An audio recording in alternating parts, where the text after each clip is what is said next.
అడ్డగోలుగా మా జీవితాలతో ఆడుకుంటున్న కాంగ్రెస్ ప్రభుత్వానికి మరియు రేవంత్ రెడ్డి గారికి ఈరోజు నేను ఒకటే చెప్దాం అనుకుంటున్నాను. మేము గత ప్రభుత్వంలో మీ అంత హై క్లాస్ గా ఉండకపోయినా ఇట్లా రోడ్ల మీద అయితే పడలేదు ఎప్పుడు. మరియు మీరు ఇస్తా అన్న జాబులు మరియు మీరు ఇస్తానన్న స్కాలర్షిప్లు అవి గాలికే పోయినాయి.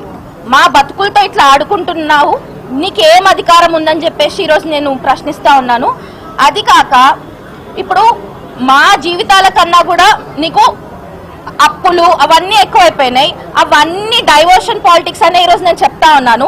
సరే అవే డిస్కస్ చేద్దామని చెప్పి వస్తా ఉంటే పేపర్ మీద ఆన్ పాయింట్ పెట్టే దమ్ము లేనోళ్ళే ఇట్లా అక్రమంగా అరెస్టులు చేస్తారని కూడా ఈరోజు నేను చెప్తా ఉన్నాను. సరే ఇప్పుడు మా ఎమ్మెల్యేలే కాదు, ఏ పార్టీ ఎమ్మెల్యేలే కాదు, మేమే విద్యార్థులం రెడీగా ఉన్నాం. ఎక్కడ ప్రెస్ మీట్ పెడతారో చెప్పండి. మేము వచ్చి గత ప్రభుత్వంలో మా విద్యార్థులకు ఏమేమి అందాయి, ఈ ప్రభుత్వంలో మా విద్యార్థులకు ఏమేమి అందాయో కూడా ఈరోజు నేను మీకు సవాల్ విసురుతున్నాను. మీకు దమ్ముందా, ఎదుర్కొనే దమ్ముందా? మాకైతే ఉంది, మేము వస్తాం, ఎక్కడికి రమ్మన్నా వస్తాం. ఆడపిల్లలుగా ఈరోజు తెగించి చెప్తున్నాం, మా జీవితాల కోసం మేమే కొట్లాడుకుంటాం. నీకు మమ్మల్ని ఎదుర్కొనే దమ్ముంటే ప్లేస్, డేట్, టైము చెప్పు, మేము వచ్చి మాట్లాడతాం. నా పేరు మనీషా, నేను ఒక డిగ్రీ అయిపోయిన స్టూడెంట్ని.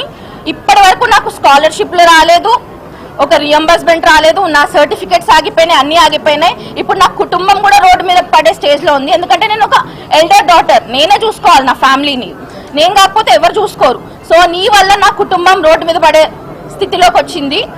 రేపటి నాడు నువ్వు గనక మా విద్యార్థులతో ఇట్లనే బిహేవ్ చేస్తే నిన్ను ఎంత తొందరగా అయితే గద్దెక్కిచ్చినామో అంతే తొందరగా గద్దె దింపి కొడతామని చెప్పేసి ఈరోజు నేను నిన్ను హెచ్చరిస్తా ఉన్నాను. జై తెలంగాణ.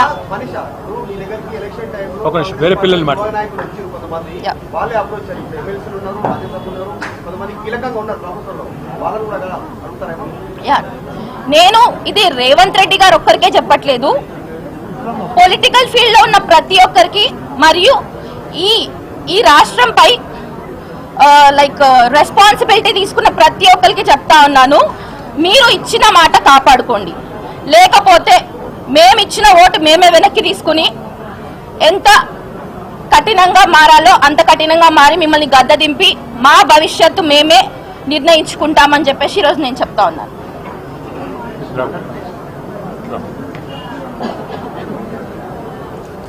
నా పేరు ప్రియాంక, నేను దిల్సుఖ్ నగర్ నుంచి వచ్చిన. నేను కాంగ్రెస్కి ఓటేసి తప్పు చేసిన, నేనే కాదు ఇక్కడ ఉన్న ప్రతి ఒక్కరు ఓటేసి తప్పు చేసి ఇక్కడికి వచ్చిన వాళ్ళమే. ఆ కాంగ్రెస్కి ఓటేసి తప్పు చేసి మళ్ళీ మేమే చావాలి అంటే ఎంట్రీని దాగి ఏమైనా వేసుకొని బాయిలో దుంకండి, కానీ నేను చేసే పని మాత్రం నేను చేస్తా అని మాట్లాడుతున్నాడు. అసలు ఆయన సీఎంఏనా? అసలు 2014 ముందు ఎట్లుందో తెలంగాణ, మళ్ళీ 2014 తర్వాత ఎట్లుందో తెలంగాణ, ఇప్పుడు మళ్ళీ అదే సిచ్యువేషన్కి వచ్చేలాగుంది. అసలు తెలంగాణను చూస్తుంటేనే భయం వేస్తుంది.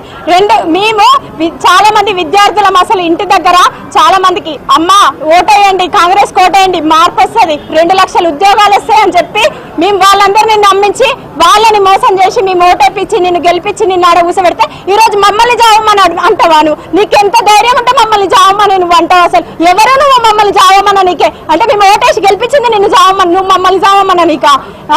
నేను ఛాలెంజ్ చేస్తున్నా, ఈ రోజు నేను కూడా ఛాలెంజ్ చేస్తున్నా, నీతో పాటు ఒక తెలంగాణ ఆడబిడ్డగా నేను ఛాలెంజ్ చేస్తున్నా. నువ్వు ఏడికి వస్తా అంటే ఆడికి మేమందరం వస్తాం, మేము మాట్లాడతాం.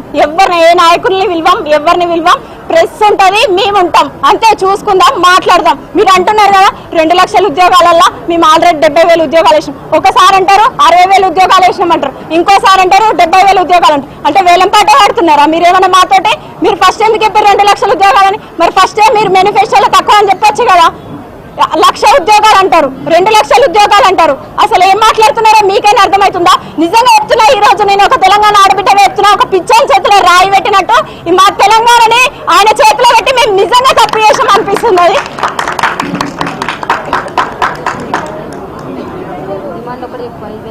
మాకు 19,000 నోటిఫికేషన్ కావాలి ఖచ్చితంగా.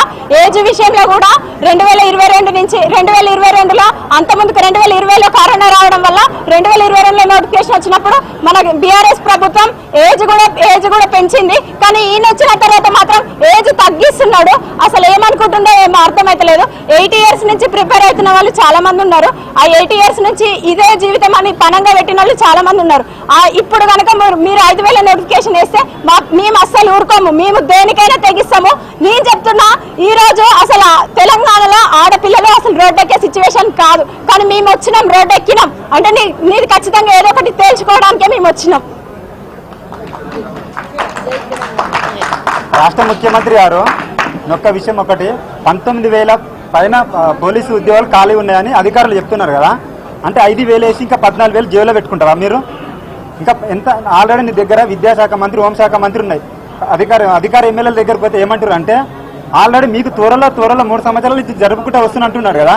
మీకు 2 లక్షల ఉద్యోగాలు వేస్తానే, ఆ 19,000 పోస్టులు ఖాళీ ఉన్నాయి జరుపుకుంటూ వచ్చింది. మాకు కూడా ఉద్యోగాలు ఇస్తాను, ఇంతవరకు ఇవ్వలేదని వాళ్ళు చెప్తున్నారు. మేము అందుకే ప్రతిపక్ష నాయకులను కలవడానికి వచ్చినాము. కానిస్టేబుల్ ఏజ్కి 36 సంవత్సరాలు పెంచాలి, ఎస్ఐకి 38 సంవత్సరాలు పెంచాలి. ఎందుకంటే మీరు వచ్చిన నెల రోజులనే మీరు ఆ పోలీసు ఉద్యోగాలు వేసినట్టయితే మేము ఏజ్ పెంచమని అడగకపోతుండే.